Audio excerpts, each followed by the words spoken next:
تذكر يوما كنت تعانق دمعة الفكر تناجي الله في صبر.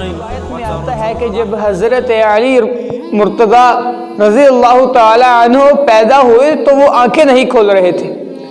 حضور صلی اللہ علیہ وسلم حضرت فاطمہ بنت اسد یعنی حضرت علی المرتضیٰ رضی اللہ تعالی عنہ کی والدہ ماجدہ کو مبارکباد دینے کے لیے جب علیہ وسلم نے حضرت علی المرتضیٰ رضی اللہ تعالی عنہ کی والدہ ماجدہ کو مبارکباد دی تو وہ کہنے لگی کہ بیٹا تو پیدا ہو گیا لیکن ایک پریشانی ہے. آپ صلی اللہ علیہ وسلم نے فرمایا کیا پریشانی ہے؟ تو وہ کہنے لگی کہ بیٹا تو پیدا ہو گیا لیکن وہ آنکھیں نہیں کھول رہا. تو حضرت محمد عربی صلی اللہ علیہ وسلم جب تشریف لے گئے تو آپ نے اپنا لعاب مبارک ان کی آنکھوں پر ڈالا تو ان کی آنکھیں کھل گئی.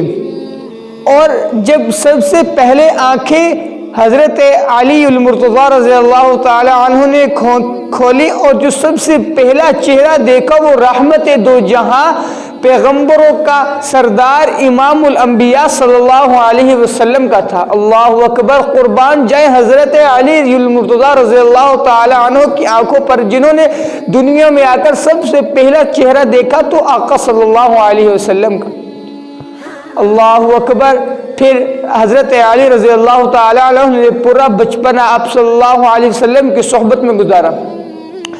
پھر آپ نے ہی آپ صلی اللہ علیہ وسلم سے تربیت پائی. تربیت کے اندر آپ کی جو بچپنا تھا وہ گزرا اور پھر ہر محاذ میں حضور صلی اللہ علیہ وسلم کے ساتھ کھڑے نظر آئے.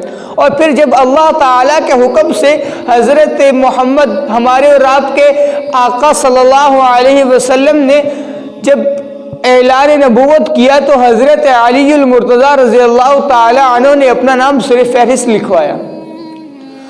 اللہ اکبر. تو حضرت علی کرم اللہ وجہہ کہتے ہیں کہ حضور صلی اللہ علیہ وسلم نے فرمایا کہ آپ صلی اللہ علیہ وسلم فرماتے ہیں کہ علی تیرے معاملہ تیری مثال حضرت عیسیٰ جیسی ہے.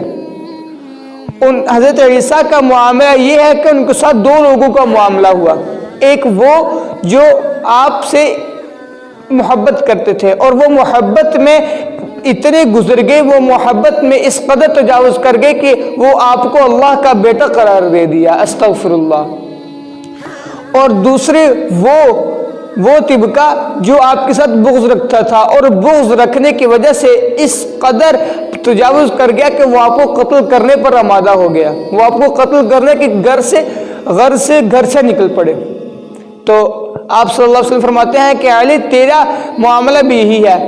تیرے ساتھ بھی دو قسم کے لوگوں کا معاملہ ہوگا. ایک وہ جو تجھ سے محبت کریں گے اور وہ محبت میں اس قدر بڑھ جائیں گے اور ایسے الفاظ کہہ دیں گے کہ جو انہیں نہیں کہنے چاہیے، حتیٰ کہ حضرت علی کی محبت میں سب و شتم کو بھی جائز کر جائیں گے. حضرت علی کو ایک طبقہ ایسا بھی ہے جو الہ کہتا ہے، ان کے نعرے لگاتے ہیں، وہ اس قدر محبت میں تجاوز کر جائیں گے کہ گمراہی کے گڑھے میں گر جائیں گے. اور تو ایک طبقہ ایسا ہوگا کہ تیرے ساتھ بغض رکھ کر برباد ہو جائے گا. وہ حضرت علی کا نام لیا جائے تو طبیعت میں عجیب بے چینی اشتراک پیدا ہو جاتا ہے. ایک طبقہ ایسا ہے جو نواسب کا ہے، جو 10 محرم کے دن حضرت علی شہزادے کی شہادت کو عید کے طور پر مناتے ہیں. نئے نئے کپڑے پہنتے ہیں، کھانے کھاتے ہیں، مبارکباد دیتے ہیں، گلے ملتے ہیں. نواسب حضرت علی المرتضیٰ اور خاندان نبوت کے ساتھ بغض رکھنے کی وجہ سے برباد ہوئے. اور نصیری وہ طبقات اور جو حضرت علی کی محبت کے جذبات میں کہاں تک کے اندر جلیل القدر ہستیوں پر طعن و تشریح کے تیر برسائے اور یہ گمراہی کے گڑھے میں جا گرے اور برباد ہو گئے. تو میں کہتا ہوں کہ مبارک ہو ان لوگوں کو جو حضرت علی رضی اللہ تعالی عنہ کے ساتھ شریعت اسلام کے تقاضے میں رہ کر محبت کرتے ہیں، جس سے ہمارے نبی کی آنکھیں بھی ٹھنڈی ہوتی ہیں، صحابہ کی آنکھیں بھی ٹھنڈی ہوتی ہیں اور اہل بیت کے دلوں کو بھی قرار. اہل بیت نبی کے گھر والے اور صحابہ نبی کے در والے.